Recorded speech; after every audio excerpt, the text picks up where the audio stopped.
Greetings and salutations, my friends. Welcome to the Ramble. Got me Mo Salah. They sent it to me. It's smaller than you expect, isn't it? I'm a vlogger. Yes, here's my Champions League trophy. Yeah. What an evening's entertainment. Not... So I just want to talk a bit about the old Champions League. I don't know if you heard, but Liverpool won. And also a bit of an important streaming announcement, which we'll get to in a moment. I won't keep you too long.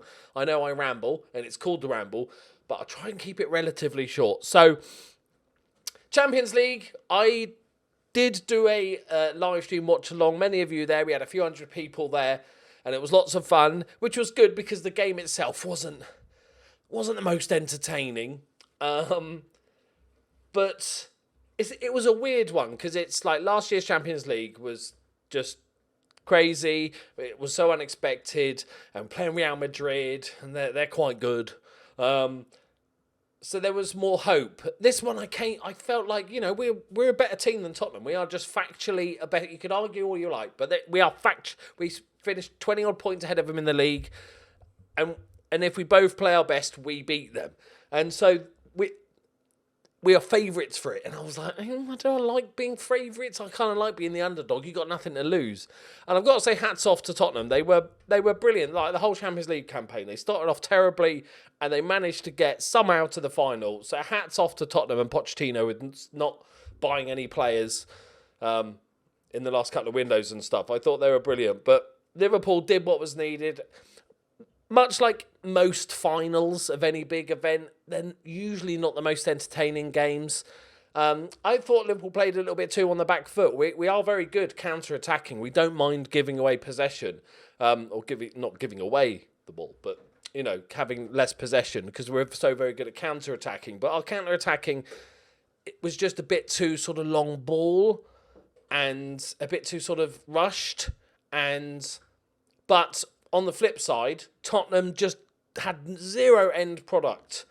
And even they had a bunch of shots in the last sort of 30 minutes, but a lot of those were long shots. Alisson was brilliant and made a few good saves, but he didn't have to pull off any worldies. They're all saves that you would expect him to make. And obviously we got the early penalty.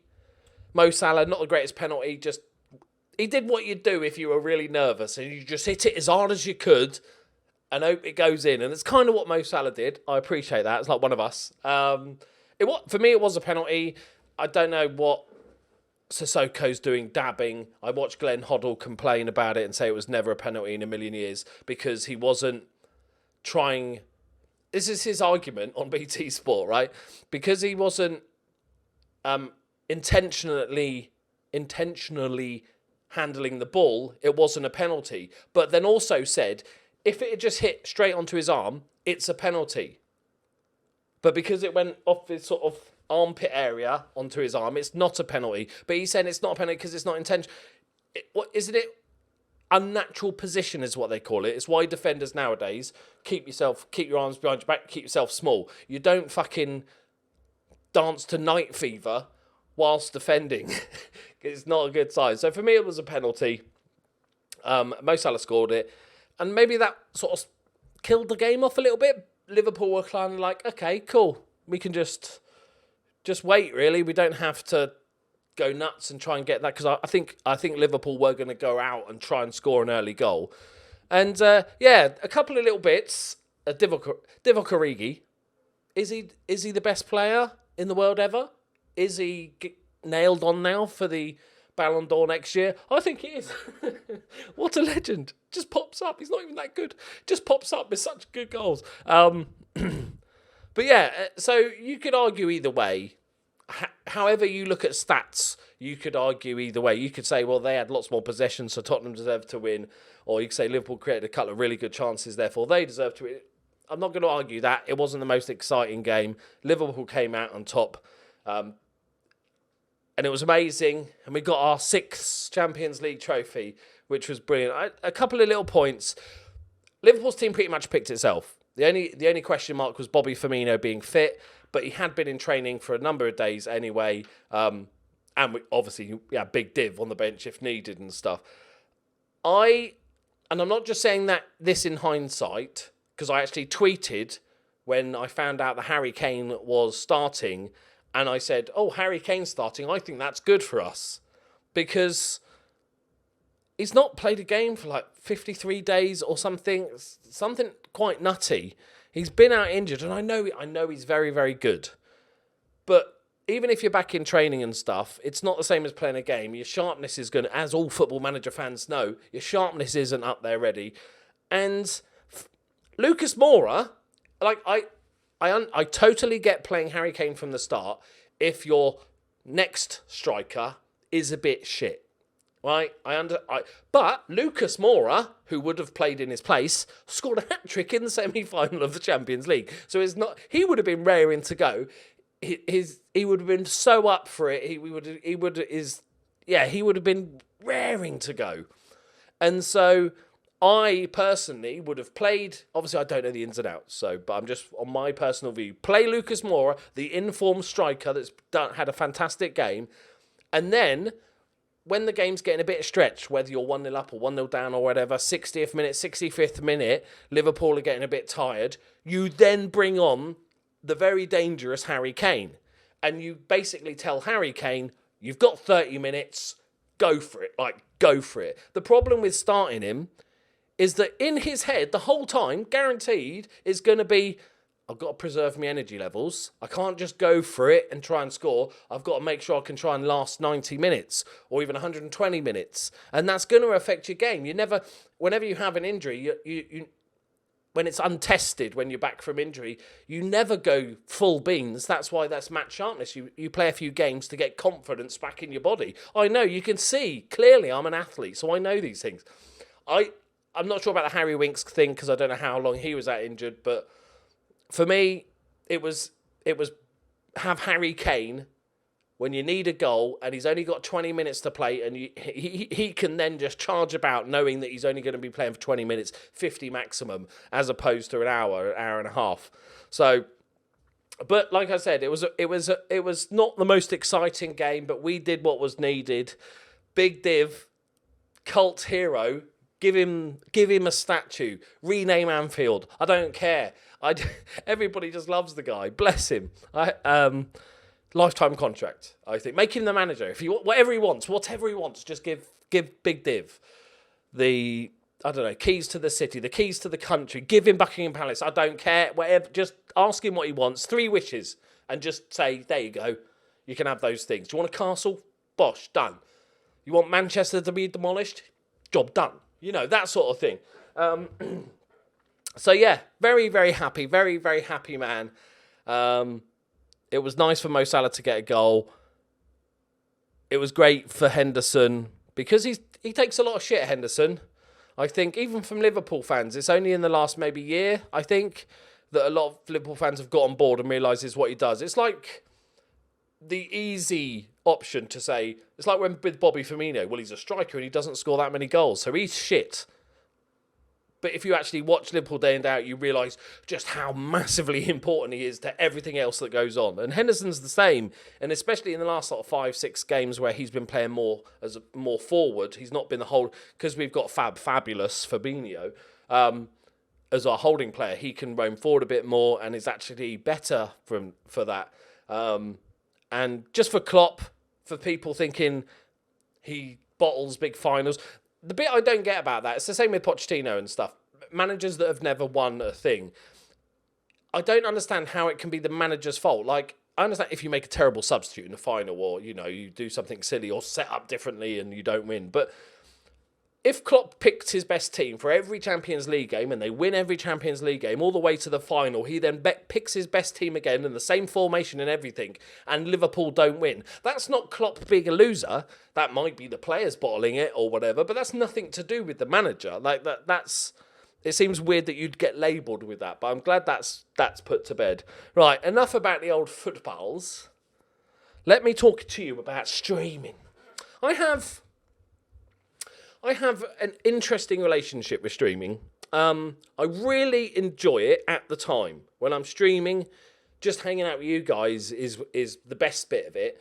And just sort of catching up with my mates, basically. That's how I sort of see streaming. But because Obviously, YouTube is my sort of career, my main job. I'm not a streamer that does YouTube. I'm a YouTuber that does streaming. I don't have enough time to stream like 3, 4, 5 times a week, and it's usually 1 or 2.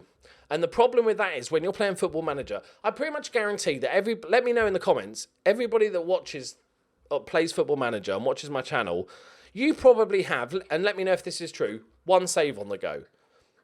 I think maybe a few of you might have 2 saves, but I think most of you have 1 save at a time that you play and really enjoy, gets to a natural end, and you start a new save. I have 2, obviously. I have Fort William and I have Stanley Parable. I've just gone back 6 months. And the Journeyman. And even with that, sometimes it can get really disjointed. So what I tend to do is rather than each night playing a bit of Fort William, playing a bit of Journeyman, it's so weird when you play some Football Manager with one team and then you load up the other team and you're like, okay, shit, where was I? Who are these players? Are we doing well? Where are we in the league? What sort of? It's hard. So what I do with my YouTube is that one night I'll play just Fort William and I'll record maybe 3 episodes, and then the next night I'll play just so then you can really get into it and have a good session of rather than jumping between the 2 saves. And the problem is I've sort of only really just sort of discovered what the actual problem is that with streaming Football Manager, because I don't stream enough, I'm not getting, I'm not falling in love with my team. So what's happening is, at the time, let's say I started the Venlo save, and it was all great, and we really enjoyed it. We made some good signings, we did a season and stuff like that. Is then, because it might be 4 or 5 days since I last played that game, I jump back into it, and I'm like, it's almost like starting again. Okay, who are my players? Especially because I've played 2 other different saves and I'm old and stupid. And so I'm like, okay, where are we? What? So, okay, all right, it's the second of it. Okay, we've signed these players. Okay, we're not yet. But then I'll leave it again for 5 days. And so I never really fall in love with the team and fall in love with the save because it's just so disjointed. But I do. Said I could just stop streaming, but I really enjoy the streaming side of things. And as many of you know, I play other games on my channel. Not for sort of a while because I've been focusing obviously on the new FM, but I've played sort of Darkest Dungeon, Motorsport Manager, XCOM 2, Battletech, bunch of Super Seducer, a bunch of these games that I have mini series of Let's Plays on. And what I'm thinking I'm actually going to do, and this is probably official, is that I'm not going to stream Football Manager anymore. And for the reasons I've hopefully explained to you, or maybe it's just all gibberish, but I'm hoping that you understand playing just little nibbles of a save every now and then, whilst playing 2 other saves every other day, I don't feel the connection with the team. And what I'm going to do is use my YouTube as primarily Football Manager. There will be odd videos of other stuff and occasionally a series, like when the next Motorsport Manager comes out. But I will usually take those other games like the Battletechs and the XCOMs and other stuff that I enjoy and stream those. It also helps because Football Manager is kind of a story-driven game, and that if you watched Football Manager and you missed last stream, you're on catch-up. You're like, okay, what happened last stream? Who did we sign? Did we win the league? You're always a bit behind because it's a sort of story-driven. So it kind of, you don't want to jump in midway, stream 5 of a series because you're trying to play catch-up. So a lot of these other games, it's a lot easier. They're smaller games, they're shorter games, or we'll be playing other games and stuff. And it allows me to play these other games. What I might then do, let's say, for instance, a new game comes out. Let's say, for instance, Darkest Dungeon 2 comes out. I will then be able to stream it a couple of times a week, and then what I might then do is make a video review, just a sort of standard review of said game after I've streamed it a few times for YouTube. So you have the YouTube video reviews and the actual gameplay going on the streams. It allows me, I might actually stream some more Motorsport Manager. I also want to stream Battletech because there's a couple of DLCs that I haven't tried. Motorsport Manager's got a load of mods and stuff that we can try. And just new games that come out and stuff like that. So I think that's the best compromise. Especially because we're playing different games. I might stream some League of Legends. There'll still be the odd poker night, that sort of stuff. That it won't feel so disjointed and I won't feel that lack of connection. So I'm hoping you've understood what I've just said. In my head, that probably sounded better and more succinct, but, you know, it's the ramble. I said I'll keep it short. It's 15 minutes in. Well done, me. Standard. You know, that's why you love me, right? That fucking useless. Right. Yeah, so that's pretty much the ramble.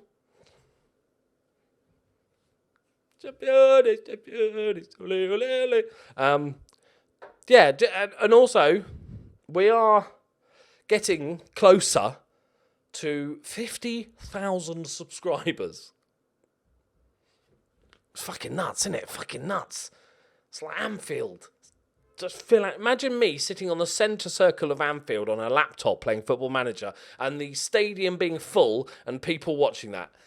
What a bizarre thing it is, but what an amazing thing it is. And we'll definitely do something. I'll do something special for 50,000 subscribers. I was thinking of bringing back the mug.